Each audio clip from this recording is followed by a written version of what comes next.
Hi everybody, welcome back to my channel, Cobra Dude. Today we're going to be attempting to paint the Cranogman Warden. This was a very fun model to paint, very intricate, a lot more intricate than I like, and of course it has the one thing that I'm always worried about when I have to paint these models, faces. So here I am trying to do it. I hope you enjoy it, and let's take a look. And remember to like, share, and subscribe. Take care. Okay, so here we have the model. It's already primed. I primed it with the Wraith Bone.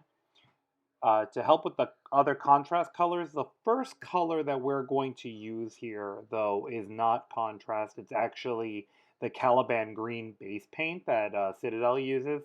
I really wanted to use the Warp Lightning contrast paint for this, but I felt it was a little too bright for these guys. I've already painted my other Cronogman with that Warp Lightning. It's a little bright, and even with tons of shade and null oil, they are way too bright. And so I prefer to use the Caliban Green, and as you can see, it's a lot better, even because of the light primer, which is what I think we're going to do. So we're going to just paint the cape green, and then there's going to be some areas that we're going to see after the fact that we're going to paint over with this green. And then from that point on, we're going to start doing the small details with that green when we can. Then I believe I put the rest of that inside. And don't be afraid, because part of it there's like a dagger on the side of it that's a little bit like inside the sheath. So don't beat yourself up too much about it if you get a little bit of the green in there. The next thing for the wood staff we're going to do on Wildwood Brown, or the contrast Wildwood, which is my favorite brown, as everyone knows. I've been doing that. I'm sorry for the weird angles, but I was really trying to get the insides of. Okay, so now we get the main part of this model correct. Now we're going to start looking at the other areas that need it. I believe I used Wildwood Brown again for the skirt area. Yeah, Wildwood Brown for the skirt area, or the long part of this. I call it a skirt just for the ease of administration, as they would say in the parlance of my profession. So here my understanding is that we're trying to make this into a more camo type of model, and so that's why we're doing a little bit darker colors than what I'm normally used to. I am a big fan of bolder, stronger colors, especially with my Baratheons. As you remember, I used really bright silver and really just popping things. These guys are a little bit more subdued, mostly because of what they are. They're like the camo specialists. They're like the guys that are really good at the dirty war. So this is why we want them to be a little bit more subdued. So here we're going to, that's where I'm going to put some brown on the sleeves, so we can have that over. And then I'm going to leave some of the areas for the for the lighter brown, so there's some contrast there. I believe I ended up using contrast brown for the inside of the model as well, to kind of give it some more. So now we're going to start seeing where we use the Guilliman's flesh on the model. I put Guilliman's flesh on the parts that are leather, that are not brown, the darker brown. I mistakenly called it contrast brown. It's really just Wildwood brown.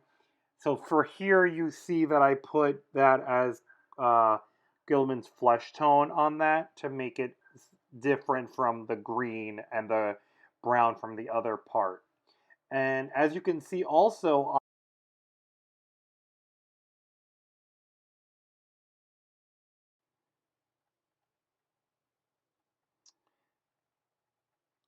so here we already see that I've already put the Guilliman's flesh tone, and using the Wildwood to just put some of the areas that we wanted a little bit darker, kind of meld with the inside of the cloak. Again, I've said this 100 times. I like the contrast between the green and the brown. That's why I want it a little bit lighter. So you're going to see me using the Guilliman's flesh tone for the face, the hands, and then parts of the leather to make sure that it gets done and painted correctly.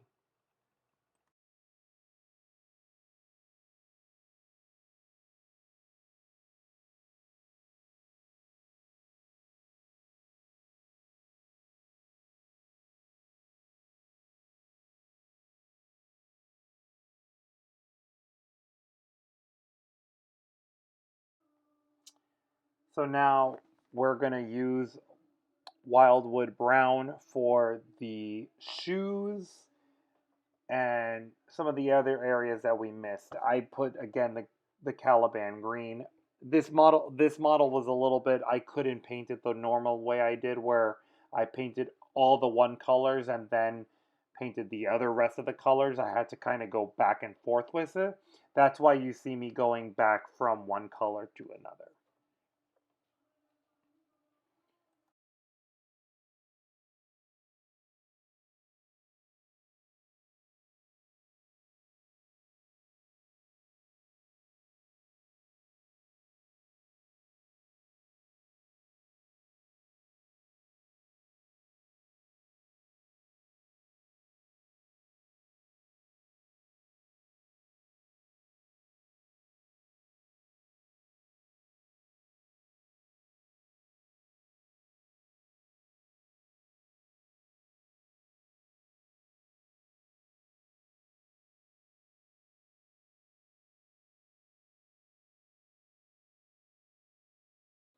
And so here you see me putting the finishing touches on the model. That's where I put the Leadblecher on the dagger. For the face, I use Guilliman's flesh tone. For the hair, I did Basilicum Gray, I think it's called. And on the bottom of the model, which I think I added it out, is all Black Templar black, just because. Also for the shoes, I was doing Wildwood Brown again. So then after this, I'm going to show you what the finished model looks like after I already put the shade, the Null Oil, and I based it with some snow paint and some mud paint. And that'll show you the finished product, rather. Here is the finished product. I know this is not my favorite model to paint, but I hope you enjoyed. So remember to like, share, and subscribe.